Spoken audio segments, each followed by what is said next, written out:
Puncak ketidakpedulian Jokowi terhadap kualitas dari dunia penegakan hukum kita terjadi dari sejak Senin kemarin. Para hakim-hakim dan perwakilan hakim seluruh Indonesia ada yang cuti. Saya tidak mau menyebutnya mogok kerja, tetapi cuti.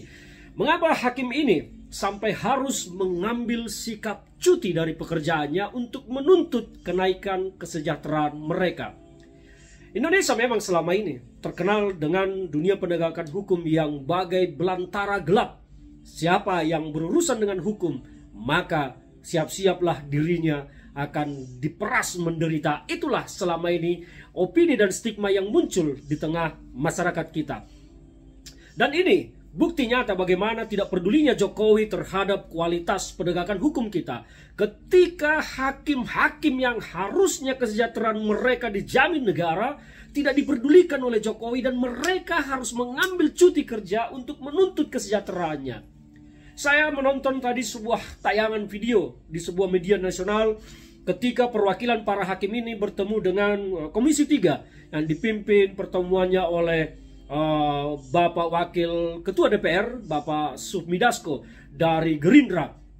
Saya melihat bagaimana Pak Sufmi Dasko, saya biasanya memanggil beliau ini abangku Dasko, melakukan panggilan telepon dengan Presiden terpilih Prabowo Subianto untuk mencari solusi dan memberikan semacam jaminan kepada para hakim ini bahwa kelak nanti Pak Prabowo Subianto ketika sudah akan memerintah akan memikirkan dan mencari solusi bagaimana meningkatkan kesejahteraan para hakim ini.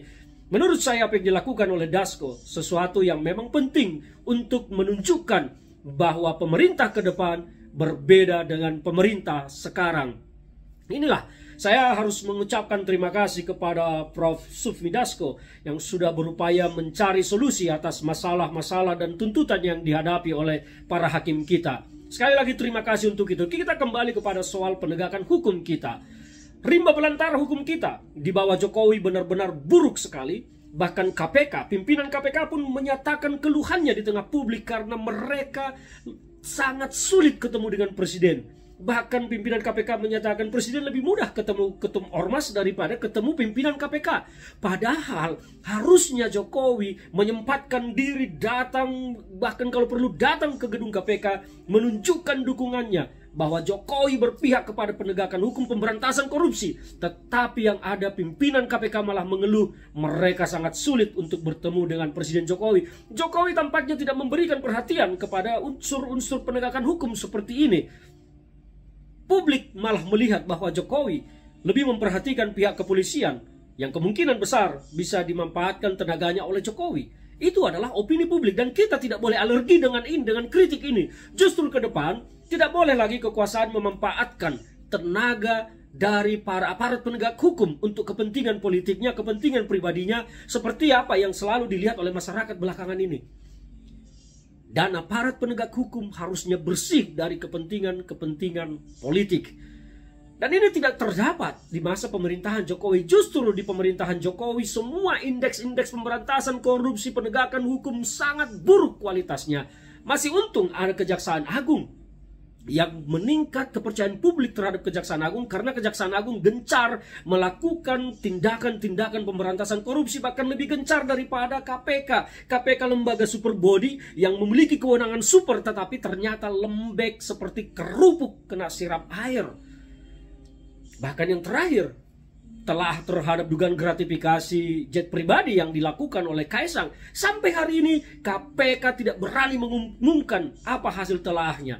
Gelap gulita semua. Inilah di masa Jokowi. Gelap semua. Soal penegakan hukum kita sangat buruk. Jadi kembali kepada persoalan hakim ini, saya berharap memang para hakim kita ini harus mendapat kesejahteraan yang tinggi dengan pengawasan yang ketat. Ketika mereka sudah mendapatkan pengawasan yang pendapatan yang tinggi, kesejahteraan yang tinggi, maka pengawasan terhadap perilaku para hakim harus diperketat supaya tidak ada lagi transaksi di tengah-tengah persidangan yang berjalan. Karena selama ini di tengah publik selalu terstigma seperti itu. Setiap perkara harus berurusan dengan jaksa, dengan polisi, dengan hakim, segala macam. Kita ingin dunia kita ini bersih penegakan hukumnya, maka keadilan betul-betul bisa didapat oleh para penuntut keadilan.